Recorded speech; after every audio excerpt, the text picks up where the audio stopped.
Patience and perseverance lead to a popsicle success story. This is the focus group.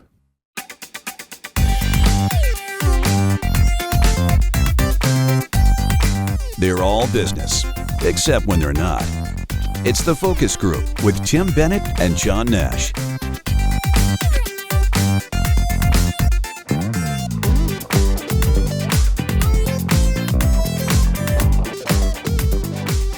Welcome to the Focus Group. John Nash here with my good friend and co-host, Mr. Tim Bennett. FocusGroupRadio.com is the website where you can learn all about us, including our Tuesday podcast, TFG Unbuttoned. That's 3 stories that you might not have seen in the news, but you'll be thankful that you tuned in to hear about them. And of course, we want to thank our partner, Deep Discount. We're going to be visiting with them later in the broadcast, but you can visit them whenever you like by going, again, to FocusGroupRadio.com and clicking on the Deep Discount logo. Start your shopping experience. Mr. Bennett, post July 4th, we are now deep into summer. And as I said on TFG Unbuttoned, where's the time going? It's just crazy, right? Yeah, I don't know. When we were kids, it seemed like an endless time, right? Well, yes, summer vacation seemed like I guess those 3 months seemed like a year almost. Were they truly 3 months, or was it like 6 weeks? Right? Well, you left school. June. You were done school end of June, usually. Yeah. And then you started right after Labor Day. So a lot of places start earlier now, though. Mm-hmm. I know in college we started earlier, didn't we? Yeah, we did. Yeah, at least a week ahead of Labor Day. Yeah. And I know my college now starts sometime in mid-August, and they're done first week in May, which I think is too early. I think they should wait a little bit. But, first week of May. I remember more like the second or third when we were in school. Does that make sense? Well, we finished exams and everything the first week, and then there was about a week that the seniors just stayed on campus, and we had all kinds of events. One of my favorite ones is we did a Monopoly. They turned the campus into a Monopoly game. So, like the college in the biology department, the greenhouse was Marvin Gardens, and there were great. Okay, I like that. Different things. And we still talk where was about the how cheap fun property? that was. Who was the cheap property? Down the freshman dorm. And there was all, the hotel. I mean, it was fun. And so you went from space to space somehow? Right. You would go from a space. You had to answer questions or whatever, roll, and then whatever card you picked so if you were at the college greenhouse, which was funny because for some seniors, if you weren't a biology major or a science major, you might have never ever been there. And then you would get the card to the next place. They'd send you to the planetarium, or you would go to the maybe the dining hall or something. It was just all different Sounds areas. Fun. Yeah, it was a good time. We had something called, my first 2 years I was on campus in a dorm called Delaware. It was part of Newing College, like it was one of the communities in the school at Binghamton. And we had something called Delaware Days. It was like we would put on a variety show. So I was part of the gang that did Grease. So from now until I did, I know the lyrics to most of the Grease songs. And then I actually did a comedy sketch. I was Mr. Rogers. And Greg was in the sketch, and I think my friend Paul was too. And I was Greg a roommate of yours in college? Greg was on the same floor. But you weren't roommates. No, we weren't roommates, but Greg was on the same floor. He had the coolest room on the floor. It had shag carpeting, a larger refrigerator. His walls were covered with frames that he could slide albums into to turn them into artwork. Yeah. He had big speakers, and I remember the first time I was outside his room and smoke was coming out. Pot smoke. But I did the Delaware Days. I did the Mr. Rogers thing, and I went to have lunch one day, 2 days after this, to another part of the campus because I was near the lecture halls, and I'm sitting in this dining hall. It was Hinman College, I think, and someone comes up to me and says, "It's a beautiful day in the neighborhood." I'm like, oh. The celebrity begins, right? And I think we had something called Newing Navy Days because Newing College had a pond or a lake, and people would make these boats that had to be sailed somehow, and there was tug of war and a bunch of games. So there was these things that you did. But this is the thing, I was just thinking about this because I found a bunch of letters from you to me in college, and Tim and I used to write to each other fairly frequently, or go to the payphone. Because phones were expensive. Long and distance make call was expensive. make a long distance call. Yeah. But this, for some reason, I was thinking in a really great way of what that was really like to be disconnected in a fundamental way, right, from your family and from friends. And you could make a call, but it wasn't in your room unless you had paid for a telephone rental, or you went to your mailbox every day and got a letter from somebody. And I sort of think I miss that in some ways, because now everything is in your pocket. You're connected all the time, right? Yeah, Michael Smerconish did something about this on CNN this past week. He talked about America's loss of nostalgia, or we have this yearning for nostalgia again. And that's very much what you had just said, because we never called home unless there was, you called home, it was performative. You might call once a week or whenever. But I've seen friends of ours who are contemporaries, and this is what I don't understand. Their kids in college are calling them 2 or 3 times a day. Yep. And we didn't do that. So I want to say to them, when we were all in college, did you call home 2 or 3 times a day? You're lucky if you did 2 or 3 times a month. And so but we've seemed to, our contemporaries have seemed to want to be, I guess, that connected with the kids, right? I've been out to lunch with parents who are getting text messages from their kids in college. And it's not just one, it's a sequence of them. Like, I'm doing this, I'm doing that. Can you, and I'm like, wow. Like, so I would head off to school, and you're right, Tim. I would call once a week, maybe, honestly, but I would write and send a postcard to my mom or a letter. And then I would announce when I was coming home for break, and can you pick me up at the train station, whatever it was, bus station, train station. Of course, back then my mom was, the gay divorcee. So whenever you get here. Hopefully you can get home okay. See if I'm around. Tim was always my Might be savior down the club. in those days. Might be down the club. I'm at the club. I'm at Dash 22. Singleton says we were robbed. But no, there was a lot of independence, right? I mean, an extreme amount of independence. You figured it out yourself, right? Well, I have friends who are professors, and they said that you would be shocked. So they'll give the kid a C or a D on something. And rather than the kid confronting it or trying to figure out, the parents are calling. Oh, boy. Why'd my son get a C or a D? And then the same thing, I had a family member, I'll just say. Of course, they don't listen anyway. They all don't. But contacted me because their daughter in college wanted to interview somebody that had experience within marketing. They had to do it for a project. So her mother contacts me and says, could you do X, Y, and Z? Da, da, da, da. So I said, sure, she can call or whatever. Anyway, the daughter ends up just sending an email with questions. So I answer them. But then the mother thanks me for doing it. It was the weirdest experience. I mentioned to another family member, and they just kind of shrugged. But I thought, A, just pick up the phone and call, or B, why is your mother doing this for you? And you think you're going to get a job in marketing? I almost wanted to say that. If you think you're going to get a job in marketing and you can't pick up the phone or you can't contact somebody directly, maybe marketing's not the job for you. Go look into library science or something. Tim, did you do some kind of door-to-door thing right after school? Oh, my God. I sold vacuum cleaners. It was vacuum. So no, it was during college. That's okay. And I'd gone to the Candidos to do a demonstration, and that's when Mr. Our Candidos, good friend Marianne's mother and dad are sort of our surrogate who ran the ice cream plant in town, the Baskin Robbins ice cream plant.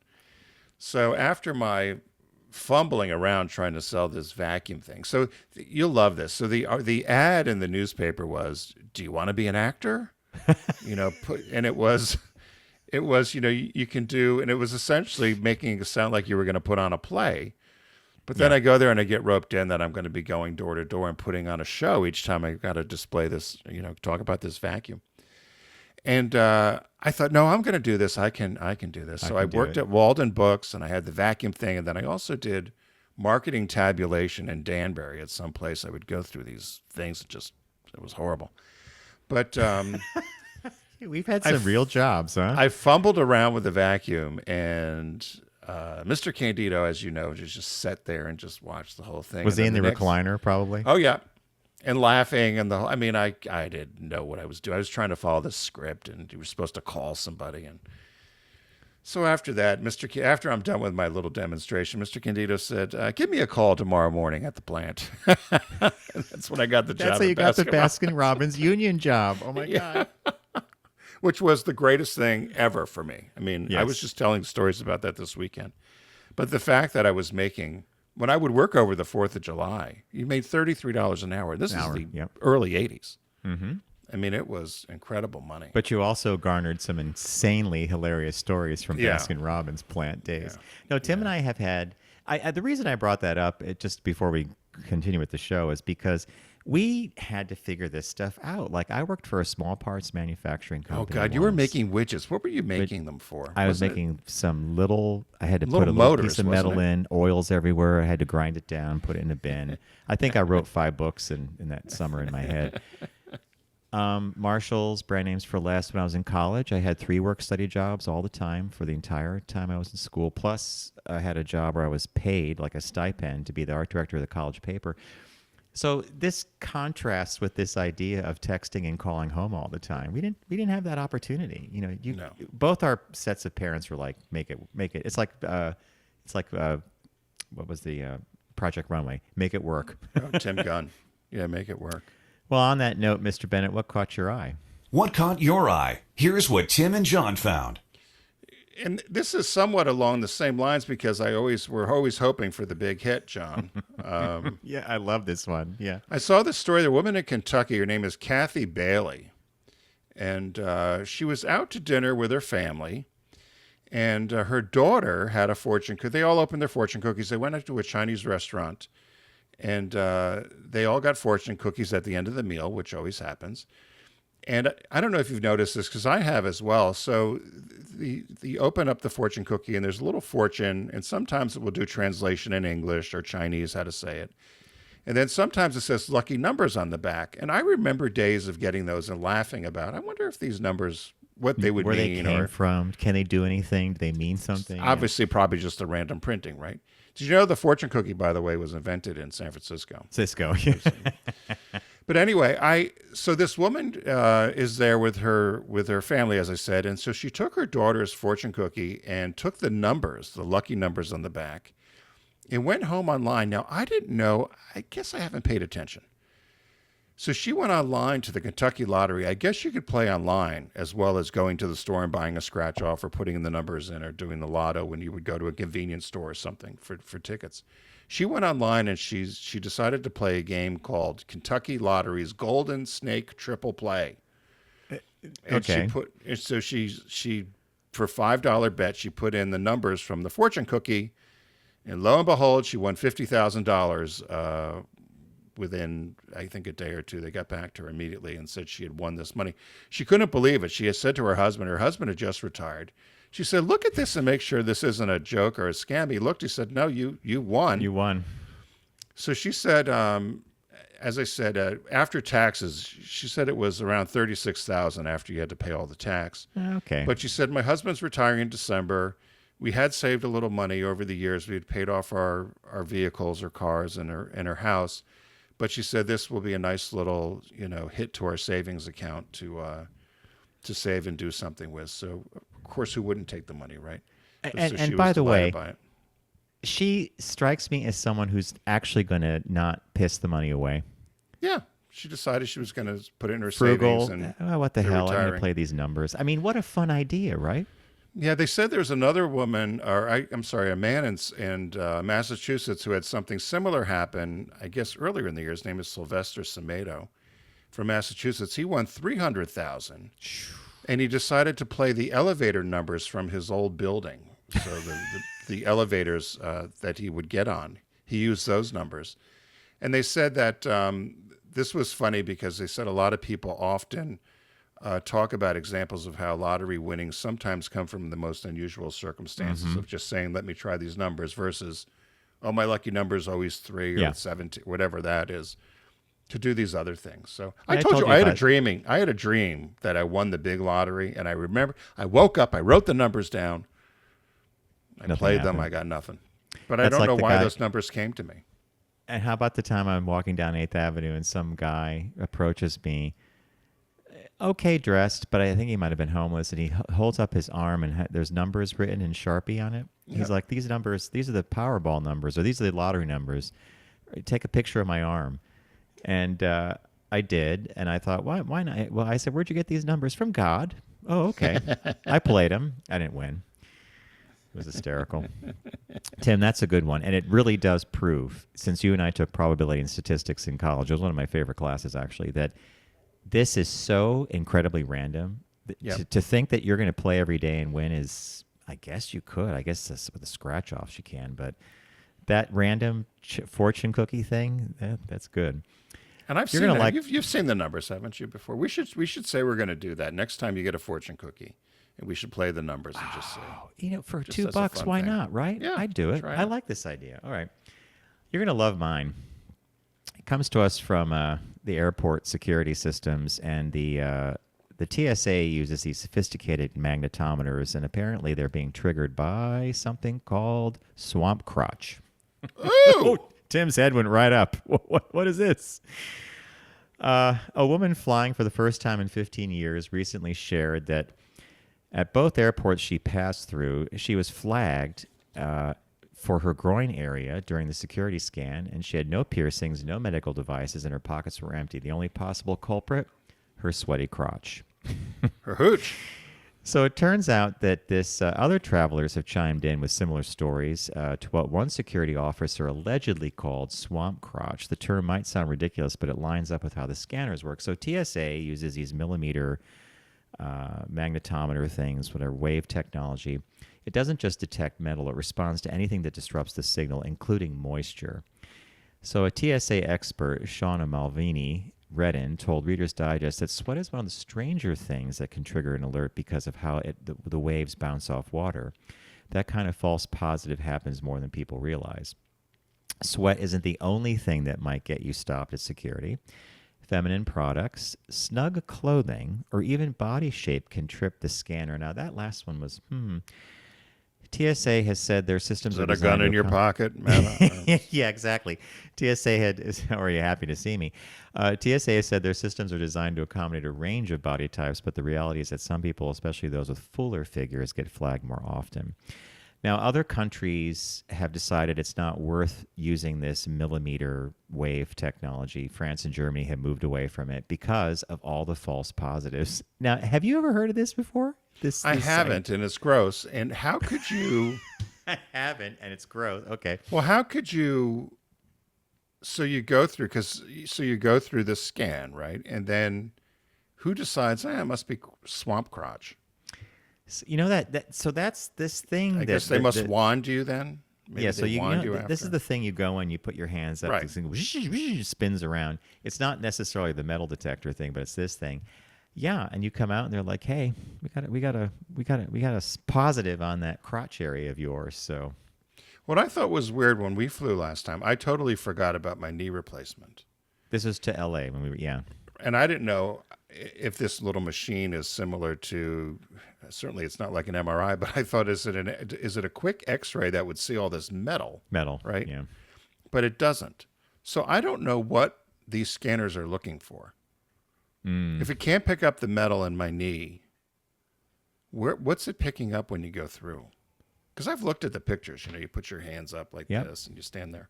I don't know what they're looking at. Are they just looking to see if there's something bumpy on you that could be I should weapon? ask my friend Peter, who recently retired Yeah. from TSA, to see what he says, because now I don't know if he's under some kind of order to They've never got to say look for anything. something, right? But Oh, if yeah. you're not going to detect the metal of a huge body part, it's like an artificial knee. Right. Have you had a knee replacement, or have you had a Well, shoulder do you know replaced, or what have you had kind a of hip metal- replacement? Do you know what kind It's of metal? titanium.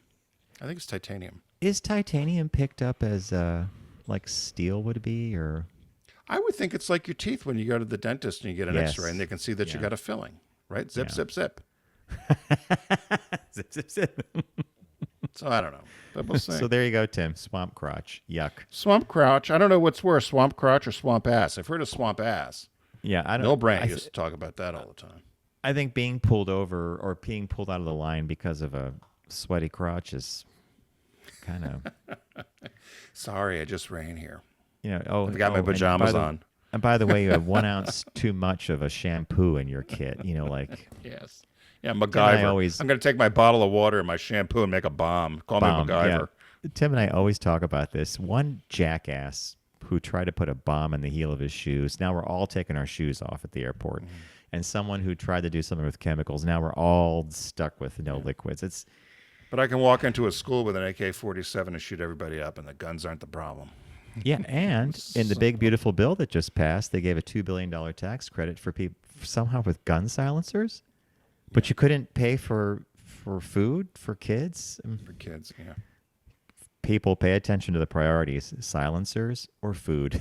Or food. Anyhow, moving right along here. As many of you know, and I mentioned at the top of the show, Deep Discount is a partner of ours here on the Focus Group. You can get to their site by going to ours, focusgroupradio.com. Click on Sharky the Shark, and it will take you to the Deep Discount site where you can begin what Tim and I often call a shopping adventure or extravaganza, depending on how you feel and what you want to fill your cart with. So this week they are having something called The Name Says It All. So the name is in the title. It could be, we have great examples for this. So Tim, what did you pick? So mine was a bit of a cliche, but I picked it. There were lots of things to choose from there at Deep Discount, but I picked, because I had just watched the documentary I had of Pee Wee Herman, Paul Rubens. Paul Rubens. And so popped up on here. I haven't seen this before. I didn't know it existed. Maybe it did. The complete series of Pee Wee's Playhouse, and it's in Blu-ray. It came out of August of last year. Many of you, if you don't know who Pee Wee's Playhouse is, you're probably not listening to our show. And right. And so they said the secret word today is high def. Pee Wee Herman's award-winning TV series, which aired from 86 to 90, is now available once more in Blu-ray. And so it's the full gang. Plus, they include in this the Christmas special, the Pee Wee's Playhouse Christmas special Best from 88. Christmas special ever. Ever, right. So that was my pick this week. You can get it at Deep Discount for under $70. It's usually hovers at 100 or more, so it's a over 30% discount. And it's one of those things where I think if you there's a few series I think you should have. I Love Lucy. Yep. For you, it would be Star Trek. Yep. You could have Andy Griffith, or you could have Bob Has Lost in Space. Seinfeld, right? Any of that Exactly. stuff. So this to me would be one that I would add, that I would have as my collection to have, that it would never be something I would You could always see it by popping it in. And, Tim, during the Paul Rubens 2-part HBO documentary, when they showed clips from Pee Wee's Playhouse, it was the high-def clips, the ones you saw. When I saw that, I'm like, we got to buy the Pee Wee's Playhouse Blu-ray set because it's just better than the DVD. But I think it's a great pick. Mine is an unusual one. I've heard of this before, but it popped up on the sale page. And it's called Entertaining Mr. Sloan. Now, I got a load of that cover of this DVD here. Entertaining Mr. Sloan. Doesn't it look like a cock and balls? Yes. Well, okay. So this is apparently a well-known film. So here's the synopsis. Having eyed the hunky drifter Sloan, it didn't take long for middle-aged, love-starved Londoner Kath to offer him lodging and employment as a chauffeur. And her lascivious designs on him were mirrored by her closeted brother Ed. Sloan was happy working both sides to his benefit, but matters will make a strange turn when the siblings' declining dad fingers him as a murderer in this filming of Joe Orton's dark stage farce. So I went to the web and I looked this up. So Joe Orton, British playwright, wrote this back in 1964, and it was adapted into a movie in 1970. All the reviews I've read are like, this is one of those things you got to see. You're not going to believe this was made in the 70s, that kind of thing. So my pick was Entertaining Mr. Sloan. You can get it on Blu-ray, for $26.56. So you never saw it? Same here. So Absolutely what did same you here. what attracted you to it? Just The graphic? wacky cover of the Yeah. I'm like, okay, something's going on here. And it turns out that, so she's into him. Her brother, who's closeted, is into him. He's playing both ends of the stick. So I just thought it's one of those rare ones that you take a flyer, right? Buy it, watch it, pass it on. If and you'll probably like it too. Entertaining Mr. Sloan. I'm entertaining Mr. Sloan. And the release this week is Sinners. Now, Sinners came out a little while ago, and it did really well at the box office, and it seemed to get a lot of acclaim from a lot of different critics. So so here's the synopsis of the movie, but I'll also tell you a little more about it. In 1932, having made a pile of Capone's Chicago twins. Now, Michael B. Jordan plays two characters. He plays these twins. One is called Smoke, and one is called Stack. Smokestack. Return to their Mississippi Delta hometown, flush with cash and liquor, and ready to open a blues joint. Now, it's classified as a genre in the genre categories as mystery, thriller, horror, because apparently the movie takes a turn at some point and it goes into the vampire genre. Sinners, directed by Ryan Coogler, is a genre-bending film that blends historical drama, horror, and musical elements set in 1930s Mississippi during Jim Crow. Critics generally praise the film for its ambitious scope, strong performances, and a unique blend of genres, though some find the pacing uneven and the genre shift jarring. So it's got a couple of detractors, but it's been well received by the critics, and I just think pick it up on 4K Ultra HD for $29.95. So this week's new release is Sinners, starring Michael B. Jordan, playing two parts. It's almost a collection like you would find in the New York Times Connections. What is the connection? The three we've done? The three stories, all kind of, there's something quirky about them, right? So, as John said, you can get to deep discount by going to our site, which is focusgroupradio.com. And while you're there, they've had a sale going on now. It's the name says it all, so the name is in the title, plus it's what the movie's about or the entertainment. I picked Pee-wee's Playhouse, the complete series, which also includes the Christmas special. John picked an interesting movie we all should take a gander at called Entertaining Mr. Sloan. And just the cover alone makes you kind of think it might be Comedy Ensues. Yes. And then the new release this week is Sinners. So again, thanks to our friends at Deep Discount, and thanks to you for supporting them. Again, find them at our site, focusgroupradio.com. We're going to take a quick break. When we come back, we've got our business birthday and a shop talk about a college. I guess was he a college kid he who was started college. a business? Yeah. Was college and started a business in his dorm. So we'll discuss that as well. So stay with us.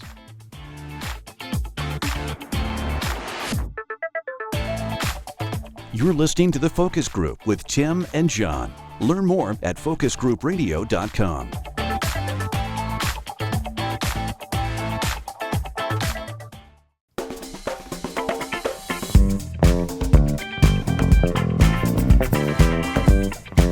Now back to The Focus Group with Tim and John.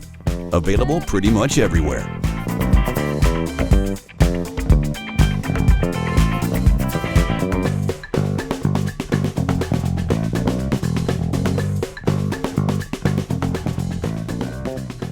Welcome back to the Focus Group. John Nash with Tim Bennett. Focusgroupradio.com is the URL for our website. You'll learn all about us there, including our Tuesday podcast, TFG Unbuttoned. And of course, you could visit with our partner, Deep Discount, by clicking on Sharky, the Deep Discount logo. Mr. Bennett is going to be helming the signature segment of the show, and that would be the business birthday. Everyone does celebrity birthday greetings, but the Focus Group is the only show in the universe that celebrates business birthdays. Yes, we are. And this week's business birthday, July 9th, born July 9th, 1928, Donald J. Hall Sr., and born in Kansas City, Missouri. He died in 2024 at 96. He 96. is 96. Not bad. Yeah. Didn't say what he died from, but I'm guessing old age. At 96, he is the son of the founder of Hallmark, Hallmark cards, and out of Kansas City, Missouri. And he was chairman and president of Hallmark, which is the world's largest card manufacturer. The family's net worth is somewhere around $5 billion. It's a privately held company. Can you imagine? 5 billion. Yeah, I can 5 imagine. So he had gone to grew up in Kansas City, Missouri, where the company is based. His dad ran the company. His dad and I believe his brother had initially started it in the early 1900s, and originally was postcards, and then they did Christmas letters, and then of course it's evolved to, as we know, what Greeting cards, yeah. Hallmark is today. He'd gone to the military. When he came back, he started working for the family business at Hallmark. In 1953, 54, he became a assistant to the president, to his father. And he took over the business in 1966 and stayed on until 1983. He left in 83. Whoa. 1966? To and then stayed on until 83. 83. Right. It's a big run for him. As president, yeah. Okay. And then he had stepped down, and then there was a new person that had come in, and now it's run by another family member, I believe. But there was some huge litigation that he was, they said he mishandled. So this happened in 1981, which is why he stepped down in 83. I don't know if you remember this. The Hyatt Regency in Kansas City had collapsed. There was walkways, and they had collapsed. I do remember this, yeah. And they killed 114 people. It said it killed 114 people and injured hundreds more. And it was based on a flawed design. And they said that the development company that built this hotel was called Crown Center Redevelopment, which was owned by Hallmark. The Hallmark cards. They had owned this development company. And they kept trying to distance themselves because they had, so this development company had built the Hyatt Regency. And so they just said that they mishandled, and they tried to keep it quiet. They didn't want to tarnish Hallmark's name. And so they tried to settle lawsuits. They weren't as transparent as they could have been. A lot of people blame him for not showing some leadership there. And Hallmark as a company, they said, because of lawsuits and everything, lost upwards of $100 million. Wow. Because of the deaths or whatever. So that's just a sidebar as to how he left. In 76, he was able to bring in the Republican convention to Kansas City. He was a pretty staunch Republican, had been appointed by George Bush for some arts committees and some other arts programs. Says he died October 13th at the age of 96. I started poking around a little more about Hallmark to find out more about them as a company. And as I said, it's a privately held, family-owned business based in Kansas City, as I said, founded in 1910. And it's one of the largest manufacturers of greeting cards in the U.S. In addition to greeting cards, they also produce party goods, gift wrap, stationery. Did you know they own Crayola? That must have been an acquisition. They bought it in 84. Okay, yeah. They bought Crayola, which is all the pens and markers and colored pencils. They also got involved in TV, the Hallmark channel, as we know. Yeah. They started initially as a postcard business in Nebraska. The two brothers, Joyce Clyde Hall and William Hall, and William and Raleigh started this card company. And postcards were popular. They said 1904, the postcard craze started to fade off a little bit. So they began selling Christmas letters and greeting cards. And that's when they got into the card business. In 1917, around the Christmas holiday, they ran out of colored, what they call colored paper, colored tissue paper. And they didn't have anything to wrap with. So they took what they said were the inside of French envelopes. They had some sort of French envelope lining paper. And so they took this lining paper out of these French envelopes and started wrapping gifts in them and realized people liked them. So they were actually credited with starting the very first designed wrapping paper business as well. So for gifts and wrapping before then. I guess we don't think about that. They used to wrap in brown paper, or you'd wrap in some sort of tissue. Yeah.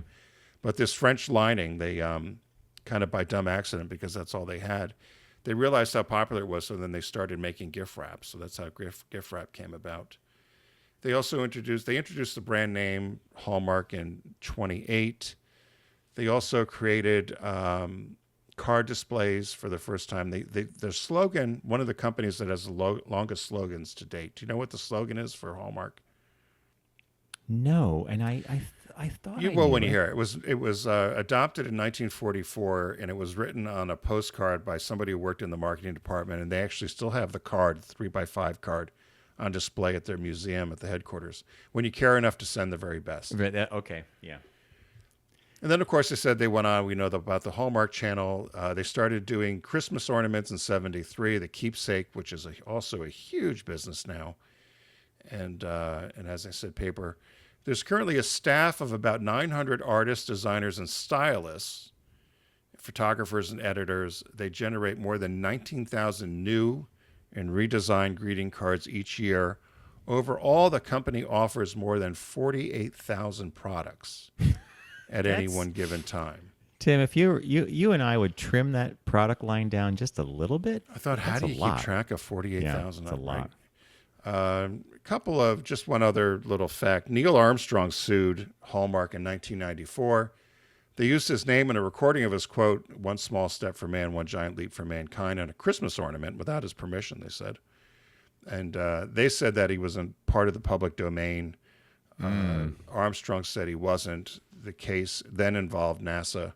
They got involved, and they said it's now made NASA be far more careful about use of astronauts' names, photographs, and recordings. Before, I guess they weren't too. How did it pan out? Did he win? They or said did it was Hallmark? settled out of court. Neil Armstrong did win, and he donated all his money, all the money from the lawsuit, to Purdue University. Wouldn't you think as you said that, and this is news to me, and I know the ornament that he sued over because I know exactly what's going on because they have these ornaments that talk and stuff. Yeah. As a NASA astronaut, which is a program funded by the federal government, technically you and I are owners of everything NASA does, right? Because it's our tax dollars. And I think that's that's what my they thinking. were I trying. don't- Yeah, I think that's what they were trying to say. Public domain. And so NASA's position was that if it was a nonprofit or government-related or a public service announcement or something, It was it for would have profit. been fine. Okay. But the fact Yeah. that they were using his image To make money. and and the NASA logo to make money, that it Ran it afoul. violated Okay. copyright. Yeah. They also said Paris Hilton in 2007 had a similar injunction against Hallmark. They used her phrase, "That's hot," on a greeting card, which is something Paris Hilton used to always say. She said she had trademarked it. They said, again, because she was in the public domain, they could use it, and they lost that case as well. So you got to be careful. But Hallmark, can you imagine? Huge business, cards. I love you, and a picture of a sheep on it. Tim, there's a Hallmark store right next to Walton Books, right? Oh my God, yeah, huge. It was enormous. And So they sell the franchises. I actually thought, because I don't know if there's one here. I think there might have been. I thought, I wonder what a Hallmark For a franchise Hallmark would store. cost. It's probably outrageous. And you imagine the shot you got to stock. I know that there's one upstate that Bob used to go to. I think they might have closed, actually. But Bob used to order the Christmas ornaments, the special editions or whatever. But that's for a lot of money. They would license Star Wars, like all that stuff. They would make Oh, the they talking ornaments. gave a list of the licensing. You can't imagine how many things they've licensed. Teenage It's Mutant Ninja Turtles, hundreds. Harry Potter, Star Wars, Superman. It goes on and on, right? Yep, and they're also around the world, as you know, available around the world. But they went through all the companies: Harley Davidson, General Motors, Hasbro, Dr. Seuss, Harry Potter. Ah, my God! Peanuts. Think of the Dr. Seuss alone. Rankin right? Bass, Sesame Street, Sony, Star Rudolph. Trek, Yeah, exactly. Hershey, Lego, Walt Disney, all the Walt Disney pictures, Star Wars, Wizard of Oz. That's money in the bank. Warner Brothers, Universal Studios. We got to get ourselves a franchise. Tim, there you go. We should have been on the. How tough is it to do cards, right? You can sit there and come up Well, with phrases all day long. You're right, though, Tim, because when they license that stuff, it's greeting cards, it's talking cards, it's ornaments, it's anything. It's wrapping paper. Paper. Yeah. It's little figures. It's candies. Mm-hmm. That's why they got 48,000 items or whatever. Items. Yeah. There's a lot of SKUs. All right. Excellent business birthday. And I meant to ask you this. He's a Hall. Was there a Mark at some point? No, so they were the Hall family, Yeah. and it was interesting that their middle name was Joyce, And so it must have been a family name because Joyce is usually a female name. No, Mark came from, it's funny you picked up on that because how the name came about was they looked at there was a British card company or a British company. And let's see, it says the company introduced the name Hallmark after the Hallmark symbol used by goldsmiths in London in the 14th century who began printing their name on the back of every card. The same year, the company became the first in the greeting card industry to advertise their product nationally. So they took this mark. So it was Hall and the mark. And in their case, it's that little crown above the... Yes. Yeah. So you would be Nash Mark, or I'd be Bennett Mark. I love origin stories for brands that we all know like the back of our hand. We have no idea where the name came from. It's excellent business birthday. Thank you. It's a good one. So as Tim mentioned when we came back from where I mentioned it too, we have a shop talk for you, and it's about a college student who began a popsicle business called GoodPops. Back in the day, he began it for $3,500. It's now bringing in about $63 million a year. It did not happen overnight. We love those stories, but this was a case of patience, perseverance, and returning to an idea that he always had and sticking with it. And he didn't accept any outside funding, which I thought was really fascinating. So his name is Daniel Goetz. Did you say Goetz, Tim? Goetz? Goetz? Yeah. Gates? You and I get in trouble all the time, though, for mispronouncing stuff. So Daniel. just so our listeners know, we do mispronounce things now and then. And we don't do it on purpose, believe me. But yeah, so he was a marketing major at the University of Texas, Austin. And on a trip to Mexico with a girlfriend at the time, he became enamored of these Mexican ice pops called paletas.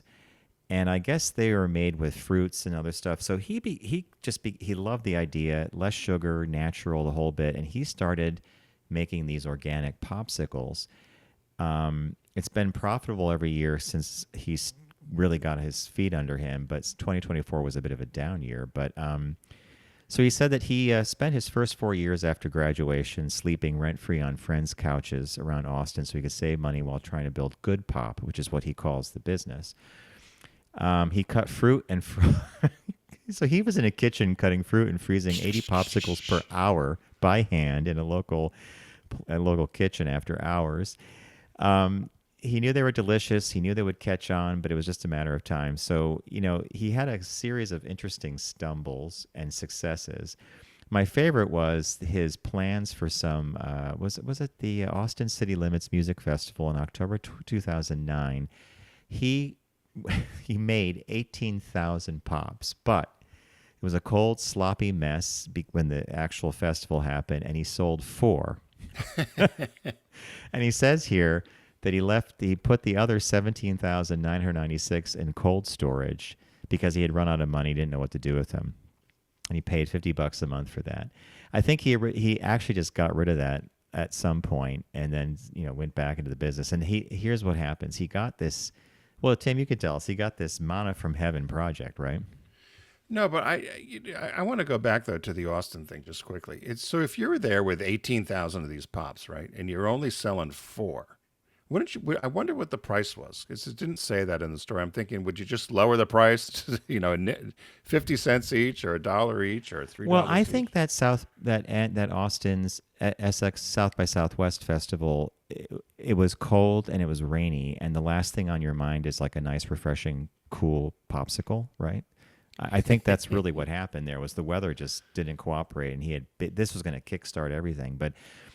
He got a contract from a major company that was seeking 50,000 organic pops with custom packaging. He put a bid in, won it.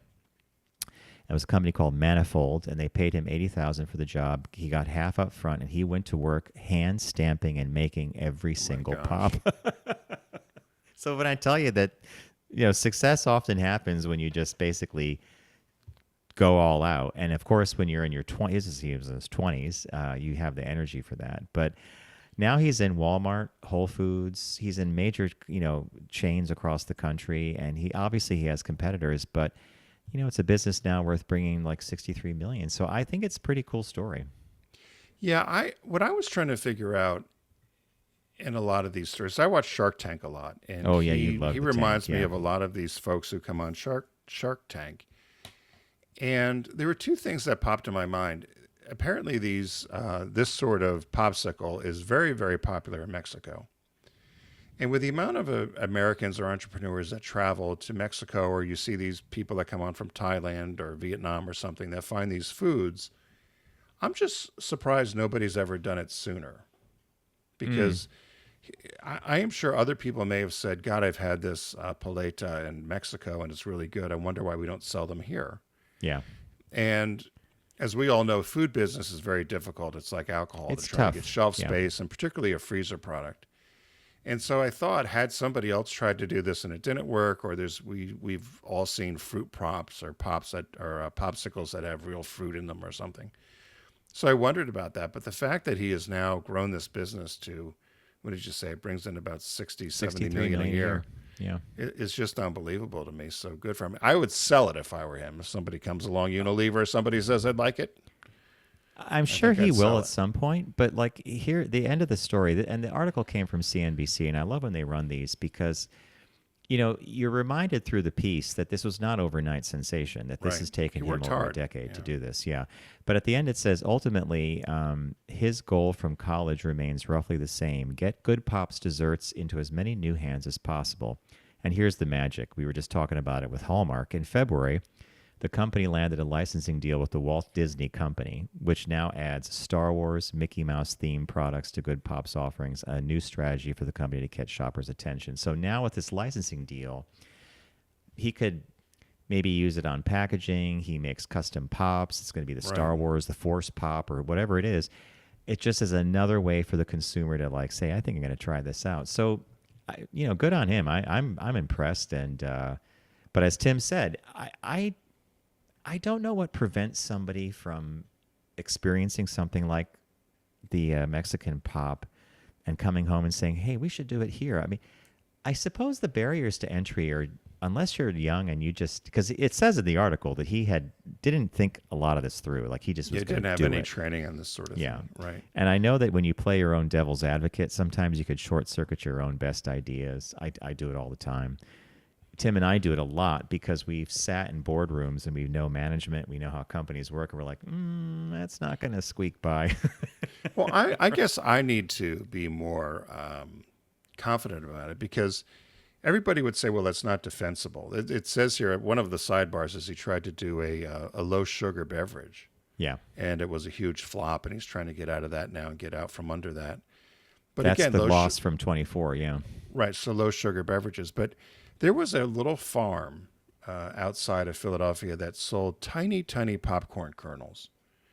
And Brian and I used to go there, and it was hard to get them every now and then. And we would get them, and it made the best popcorn. You And I would buy the kernels? Yeah, we would buy the kernels. You pop popcorn at home, throw Yeah. a little oil in the bottom of the A pan. pan, yeah. And so we would make this popcorn. But there was something, because it was tiny, tiny kernels, so it was different than the big popcorn that we would all imagine to have. And we joked about, and it was always hard to get for them to harvest these little kernels. Mm-hmm. But there was this one little farm that did it. And we jokingly both said, God, this would be great, to buy popcorn in a bag like this. Just tastes different. Sure enough, 6 months later, whatever, he and I were watching Shark Tank, because we always watch it together. And somebody came on with these little kernel popcorn, and it's called Pipcorn, P-I-P. And we both kicked ourselves. But of course, you and I have kicked ourselves about Bomba socks. You and I have been giving socks away for 20 years. Yeah. And all of a sudden, Bombas has a sock they can give away, and they're bazillion Every time dollar you buy company. one, What you give. the hell were we doing? We were just doing it to get to thank our listeners. But I guess we did, and we knew people loved the socks, but we didn't take it to the next level, right? So Yeah. now something else, John. I think we need to come up with our own brownie mix. That could be an interesting one. I don't know what the spin is going to be for that. We got to come up with a spin, but I think we Yeah. should come up, because we had a listener the other day who said, I remember listening to the show. I didn't write it down. What was your favorite Brownie mix. favorite brownie mix? But I think we could come up with our own brownie mix. Why not? I don't know. Or I thought, well, no, I don't want to go down the cannabis, because wasn't it in Colorado we saw that you could buy the can for pop brownies. You could buy it all in one package, so you didn't have to Yes, source they had everything. a mix kit. Yeah. I think that might be too difficult to manage. With all Oh the- well, then there's all the red tape and the legality of the Yeah. fact that it's not. But really I think we could come legal. up with it. I think we could come up with a brownie mix, perhaps. I don't know how. Well, we need to start a test kitchen, and that's our kitchens. We just need to come up with a ripple on a brownie mix. Is it taking a basic brownie and adding something to it? Yeah. something Flavoring or away? something. Yeah. I have an idea right now. I'm thinking. I won't say it. I saw the light bulb go off right above your head. But I think that would be so. I was thinking, because I thought again with this guy with the pops, Yeah. and so I'll bring it back to this story to say, we've done socks, we've done other things. Bob with his candeliers, I still think that's a valuable or a viable option somewhere along the way. Although Bob was a purist with it, but I still think that there's because people compliment those all the time. Yeah. right? No, he was a purist. he had He to wanted be paper hand-milled, instead it of had to be plastic. this. Yeah. That's not how the Chinese work. Got to get it done quick. Yeah. Anyway, Get it out. So don't let your dreams fade away, John. That's the takeaway from the shop Yeah, talk it today. is, Is we start working on our brownie mix. Maybe we'll have it available by Christmas. You do a special order. 26. Christmas 26. Yeah. Christmas? No, maybe this year. I think we can do it quick. Don't you? No. If we're selling in little bags on the side of the road, yeah. But if you want to be in the stores, Wow, we're not packaging, getting but- stores that quick. oh well, if you're selling on volume, If you're going to count all that. yeah. So thanks for joining us here on the Focus Group. We appreciate your time with us. We know you've got over 3 million podcasts to choose from. We've been around for 17 years, though, so we 3.2 appreciate those million. of you who've hung out with us and gotten gray hair or lost some or lost your eyesight. But thanks for sticking with us for so long. Thanks to our friends at Deep Discount. As you know, they're a partner of ours here, and this week they've got a sale going on called The Name Says It All. I picked Pee-wee's Playhouse The Complete series. John picked a fun movie that we've got to check out called Entertaining Mr. Sloan. And the new release this week is Sinners. Again, we appreciate your time with us. Be sure to catch all of our media at focusgroupradio.com. You'll also find our podcast there, which is TFG Unbuttoned, which is released in audio only on Tuesdays. So remember, don't text and drive, arrive alive, and we'll see you next time here in the Focus Group. Take care.